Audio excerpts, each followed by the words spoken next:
So I hope you guys enjoyed that one-on-one with my friend Hussein. Now, we weren't playing super hard, we weren't really trying really hard, but I definitely enjoy playing basketball, and I would love to play a little bit more basketball. If you guys enjoy the one-on-one clips, or if you guys have any kind of suggestion to make it like a little bit cooler, a little bit funner to watch, please let me know in the comment section below.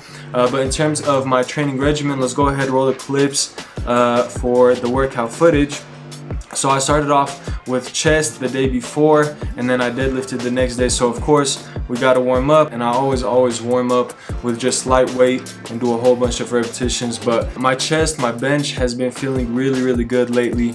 Alhamdulillah, it jumped from 315 to 335, and then from 335 to 350 in several weeks. So I've been doing the Smolov bench program, or the Smolov Junior for bench, and it's been working tremendously.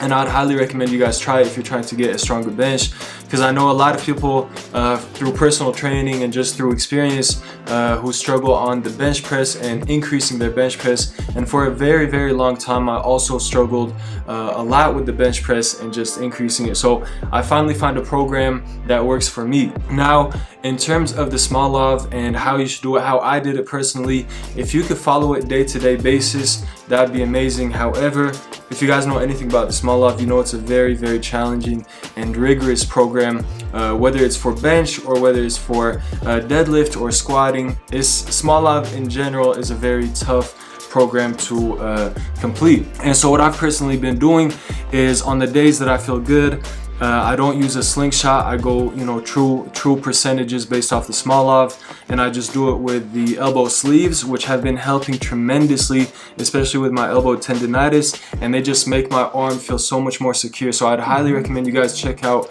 the Strong Elbow Sleeves review if you haven't checked it out yet. But other than that, I usually also use the slingshot as well.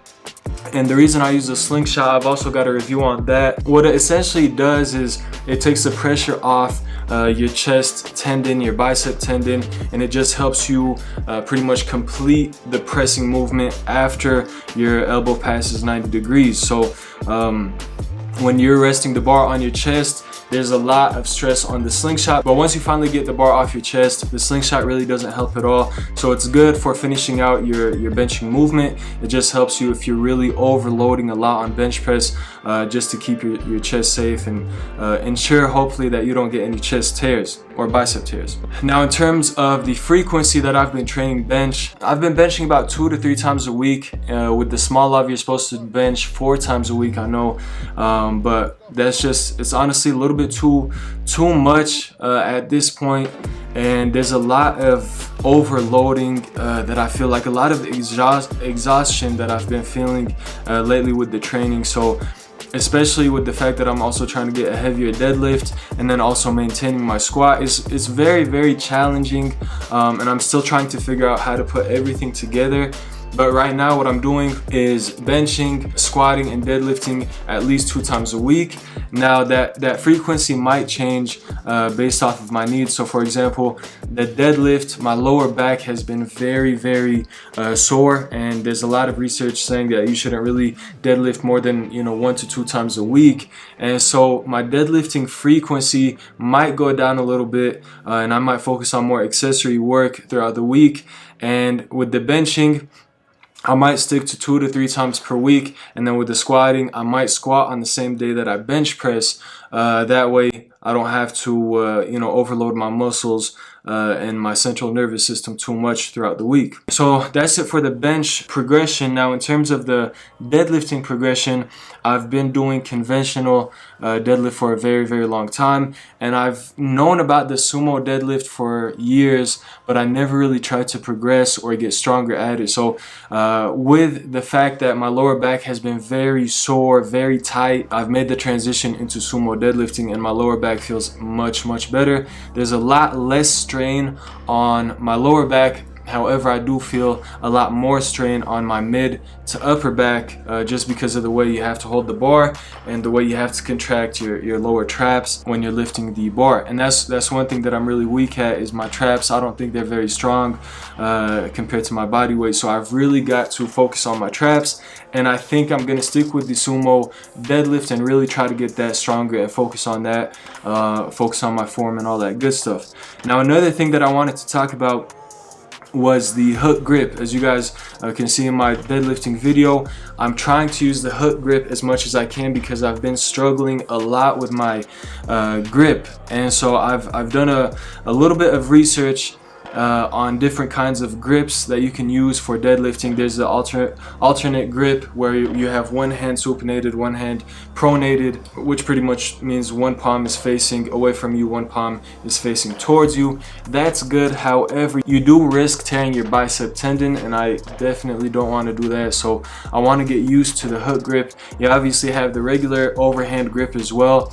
That's probably the weakest grip you can use for deadlift, but the hook grip is supposed to be the strongest. And what the hook grip is essentially is you pretty much wrap the bar right here, you wrap your thumb around it, and then you close your fist on top of that. So pretty much these four fingers are holding onto your thumb, and then the bar is pretty much jammed right in there. So what happens is when you're lifting, there's a lot of pressure that's going down on your thumb, and so that's why I used medical tape. And in powerlifting competitions, depending on the federation, you are allowed to use a little bit of medical tape as well. The medical tape was not that helpful in terms of the pain. It does not really reduce the pain that much. It makes it a little bit more comfortable. It doesn't help with the grip, but I'm definitely going to use it a little bit more until my thumbs get used to it, and you start building that thick skin on your thumb. But after I tried to do 405 with just the hook grip, I got 2 repetitions on that, and then I decided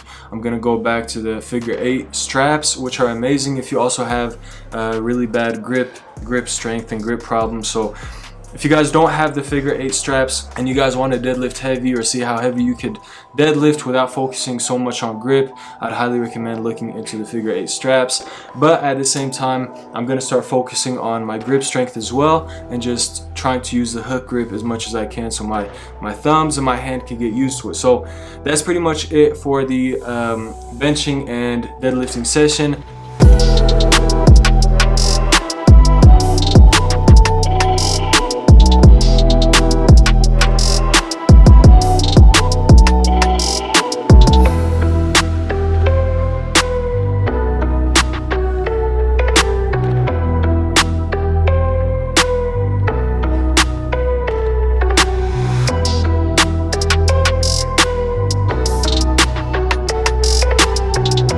And then after that, we just did pull-ups and then some other accessory work, and that was pretty much it. So it's just a raw workout video. I hope you guys enjoyed it. If you guys have any questions whatsoever, please let me know in the comment section below. The next video that I'm trying to put out is, inshallah, something about squatting, how to squat correctly, because I know there's a lot of mobility issues, especially as a personal trainer. I've seen a lot of mobility issues with the squat that tend to lead to future injuries and just a whole bunch of bad stuff. So inshallah, the next video that I want to put out will be the squat.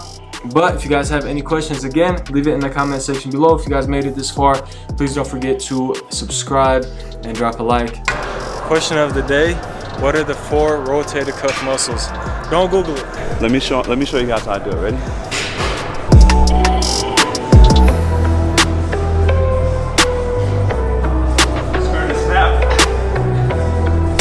That's looking real good. That's how we do it, baby.